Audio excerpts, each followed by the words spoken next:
Hello, welcome to The Lonely Show. I'm your host, John Maloney. In this episode, don't have regulars, as usual, for reasons, of course.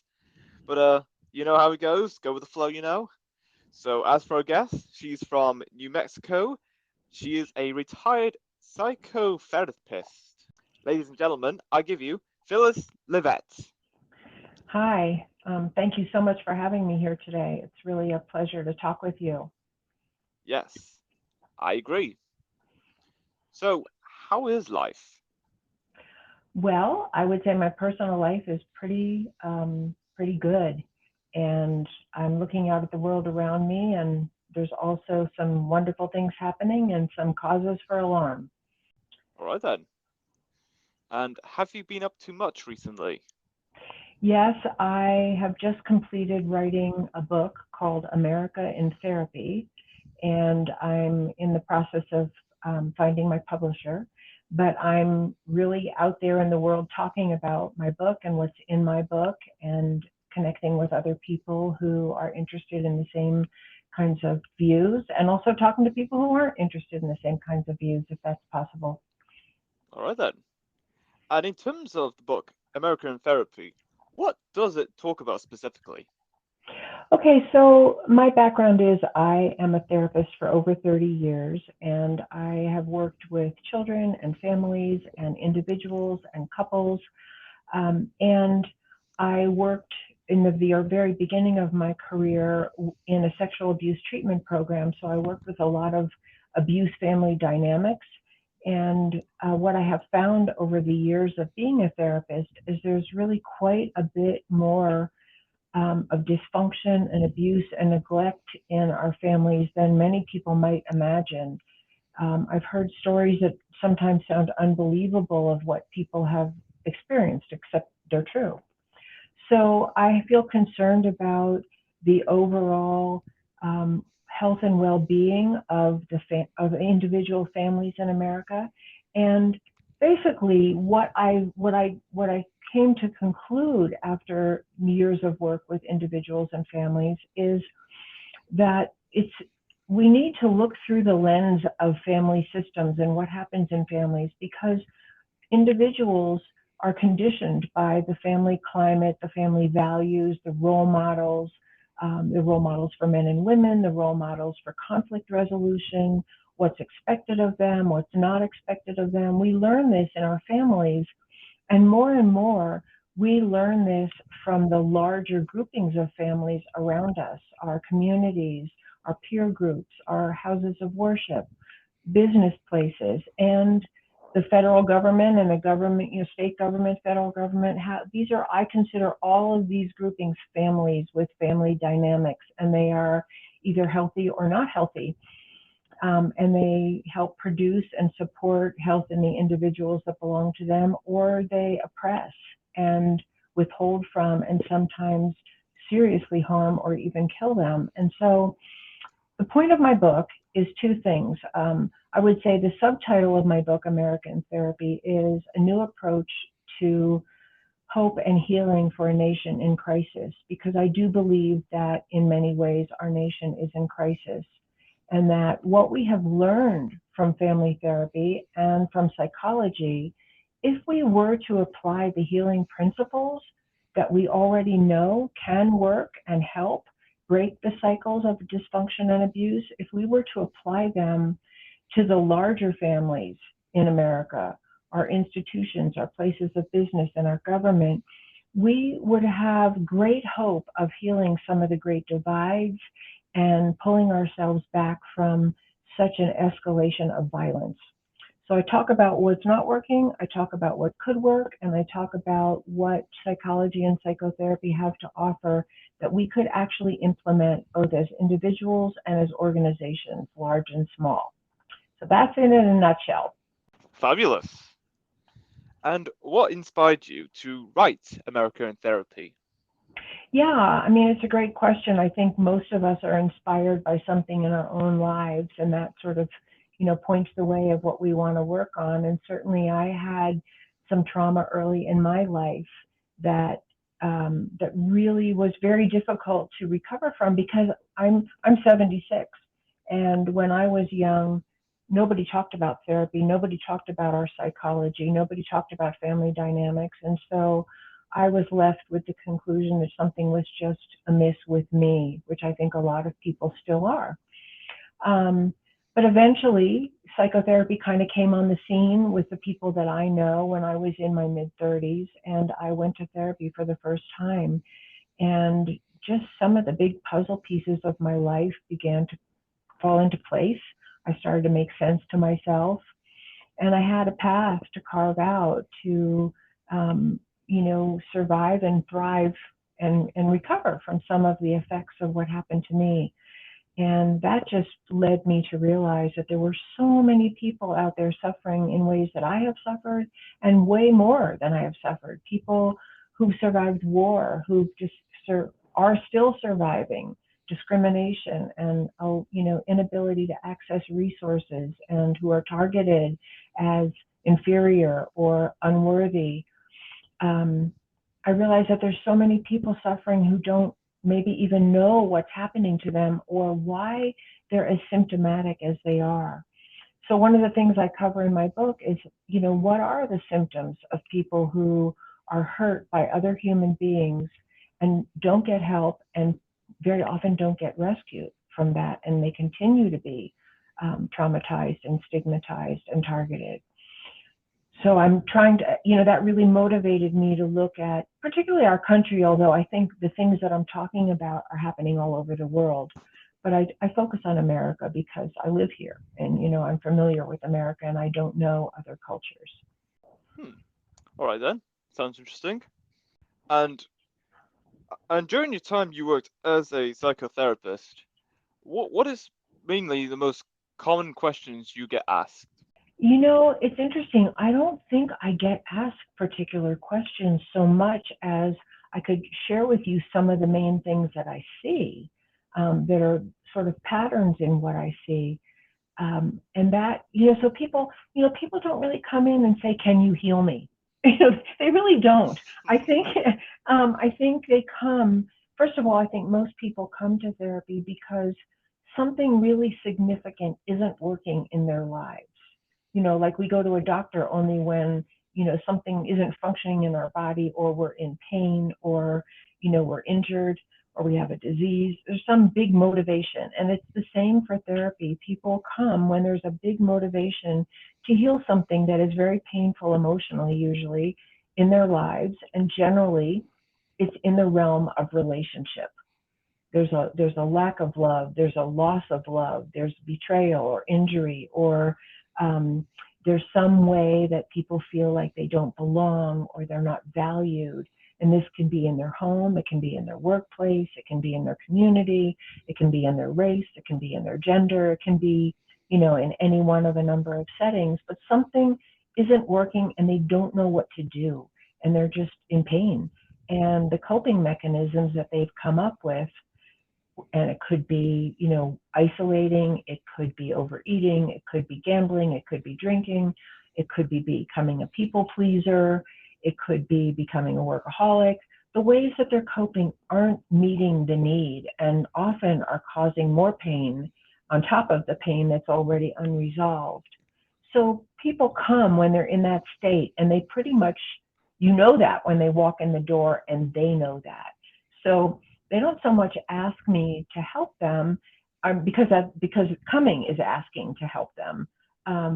But what I would say is, I will say this in answer to your question, though, for the people that I've seen over the years, and there have been many who have survived horrible, horrible abuse in their families, or on the, in school settings, or among peers, but very often within the family. I would say that's one of the worst configurations of abuse that I've seen. For people who have suffered that way, most of them have not talked about it with many people, because there's a lot of shame and fear around exposing abuse.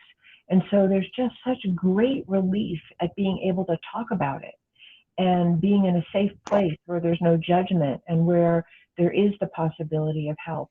And so actually the first thing that I think any probably good therapist does is be a really good listener, and make it safe for people to tell their story. Um, so it's not so much asking questions as it is like learning to trust another human being. Because as I said, most of the pain that people bring to therapy comes from some violation at human hands. And so trust has been broken or injured or even, almost destroyed. So trust building is the beginning. So it's a deep listening. And then, of course, we say, this is what we have to offer. This is how I work with what you're presenting. This is what I've seen happen for people. This is what I see comes up for people. And it sort of normalizes something that has felt very isolating and scary, because I know that from my own experience. So I didn't have that kind of help when I was young. Does that make sense to you? Yeah, it does make a lot of sense. What is the best way to stay motivated? You mean for me or for a client? For clients in general. I think it's a combination. I think that's a great question. Um, I think that there are people who leave therapy too soon because they're really afraid of what it's going to require in terms of the changes they might have to make in their life. Um, for instance, sometimes people are in a very destructive relationship, but they're just too frightened to leave. And they have an inner sense, which is accurate, that the healthier they get, the less they're going to be able to tolerate that. But I guess what I would say that, that's not true for everyone. That's just an example of something that could happen. Because many people are happy to gain the strength to allow them to leave destructive relationships, terrible workplaces, or other involvements that they have that really are not good for them. So, basically that motivation is there. So to keep that, to help feed that motivation, it's a combination of having really good therapeutic skills to offer them, processes that we do, ways that we work with their inner child that start to bring relief from some of the wounds that people have suffered. So offering actual therapeutic intervention that a client sees are working, that's probably the best motivation of all. Um, but also offering empathy, So, like I said, so many people are afraid to talk about how they've been victimized or even how they've hurt other people because we have so much shame around not being perfect and looking good. So, I think the creation of safety makes it possible for people to start to become whole and realize that they are not what happened to them. They're, no matter how bad the abuse has been, that's not who they are. That's what happened to them. And no matter how much they might have hurt other people along the way, that also is not who they are. And there's a possibility of making amends, changing one's behavior now. So it's really a combination of being safe to go into the wounds and feeling that there's really an experience of a path forward. All right then. Good. If someone wrote a book about you, what do you think its title would be? That's a great question. I will have to think about that for a minute. Um, well, I was in a workshop many years ago, and we were supposed to give ourselves sort of a calling card that people could recognize us by. So I think that's probably where I'm going to go in answer to your question. And mine was light in the darkness, because I felt like I found light in the darkness. And I have written two other books about kind of more about my personal journey and my spiritual kind of development along the way. And the first one I called Light in the Darkness. So I guess maybe that would be the title. So, sounds very fitting, actually. Thank you. You're welcome. Who's the funniest person you know? Oh gosh. um, well, I would have to say it's one. I have two sons and a daughter, and my younger son, I think, is the funniest person I know. He can make you laugh like nobody's business. So, and he just does that, around his loved ones. He's not a comedian. All right then. Do you have any pets? I have had many pets in the past, but I don't now. I have had mostly cats, but I've also had a couple of dogs. All right then. Very good. If you had to bury a treasure chest, where would you hide it? Well, I'm going to answer your question in a funny way. I really think today that we don't want to bury our treasures. I think we want to share them. So if I had a treasure chest, I whatever was in it, whether it was money or wisdom or love or good ideas or anything else, I wouldn't want to bury it. I would want to share it. And that's really what I'm trying to do with the book that I'm writing. I like it. Okay. Yeah, I'd never thought about that, but it sounds pretty good. Yeah, I think that's the world we live in. We need each other. We need each other's best gifts. We need each other's support. We need each other's talents. We need each other's, we all have different insights and pieces of the pie that we have to offer to the whole of what could you know, help people really survive the kinds of things that we're facing now, climate change and such escalation of violence in our country and so much hatred and rhetoric. It's so, it's just so attacking.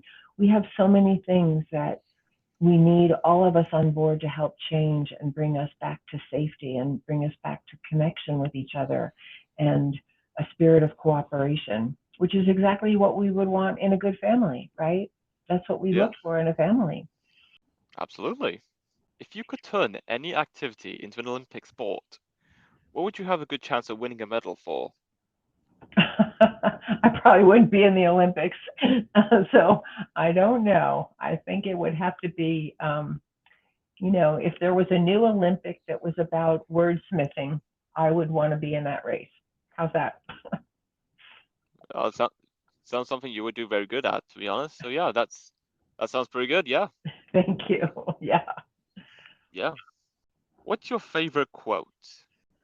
Well, I probably have several, but one of them that comes to mind because it was one that really inspired me when I was writing my book, was a quote by Martin Luther King, and he had said something like, and I think this is a pretty good, um, uh, rendition of his quote.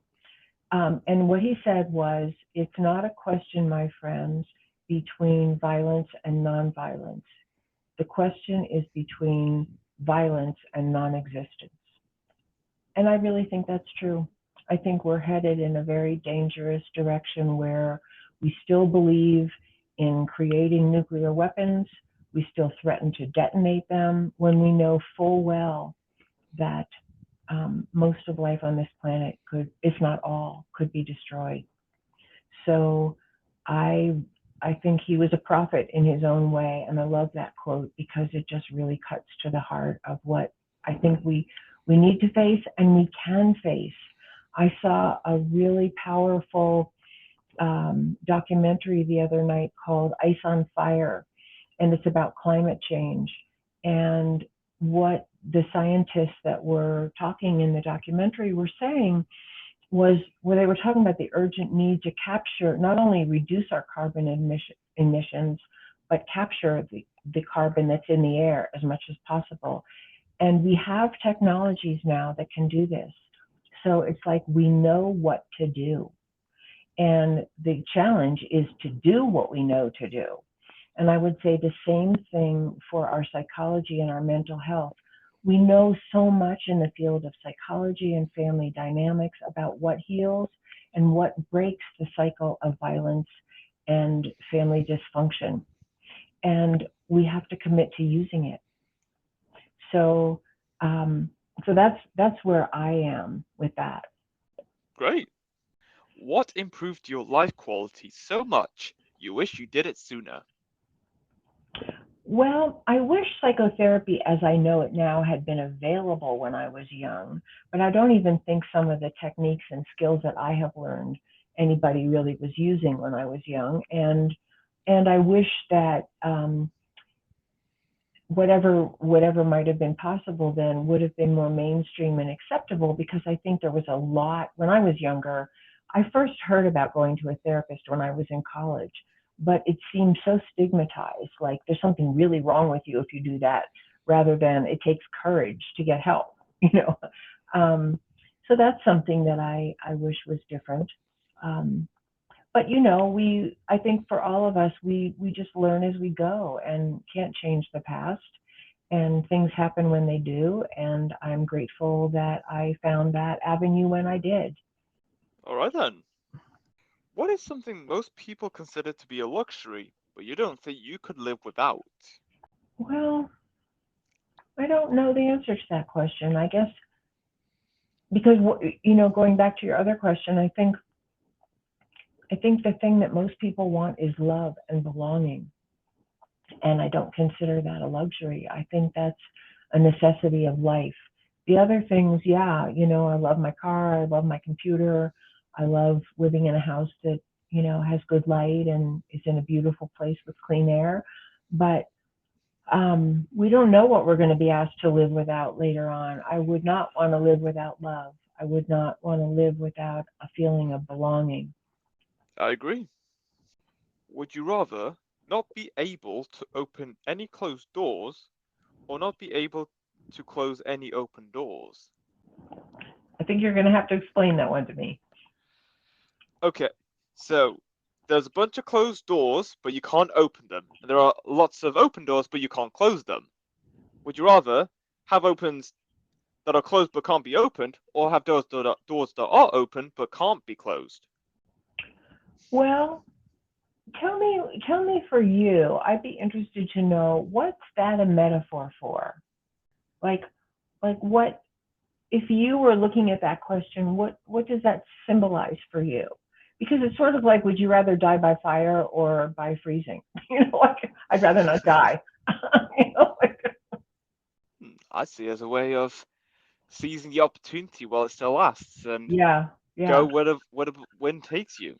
yeah, yeah. In that sense, I would go with the doors that can't be closed, that they're open. You just got to see what's on the other side. So if that's your metaphor, yeah, I'm with you on that. Yeah, I agree. That makes a lot of sense. Hmm. What's a common misconception people have about you? Well, I don't know that they do. Um, But I think I would say when I was younger, I would imagine that people thought I had my life way more together than I did because I looked, pretty solid and functional from the outside because I kept most everything buried. But I don't know that the people who know me now would say something like that. I don't, I think that the circle of people that are in my life right now probably see me pretty much the way I am. I don't imagine that they have any big misconceptions. I haven't experienced that with them. Yeah, I agree to that. We all have our own biases and perspectives. You just Right, live life you just want to live. right, exactly. And Yeah, I think as you get older, you find people that are probably more on your wavelength to spend your time with. So, my friends are pretty much like-minded with me. yeah, absolutely. If you could live anywhere in the world, where would it be?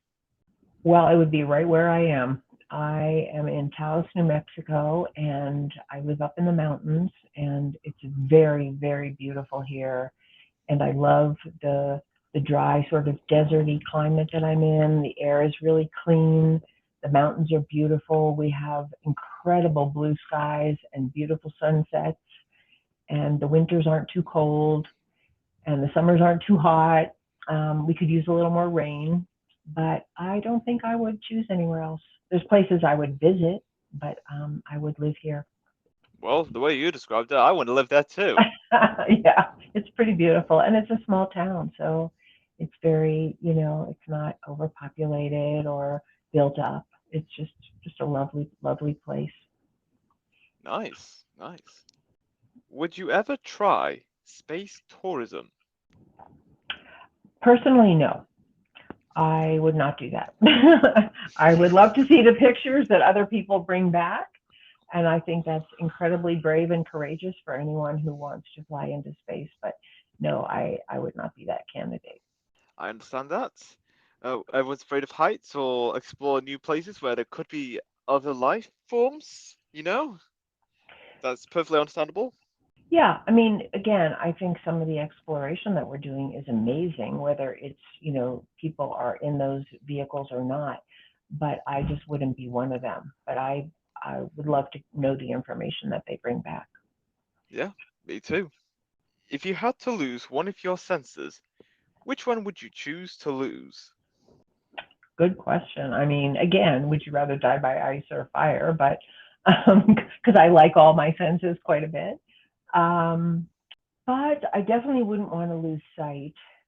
And I think, let's see, sight, smell, taste. Well, smell and taste are really related because you can't taste if you can't smell.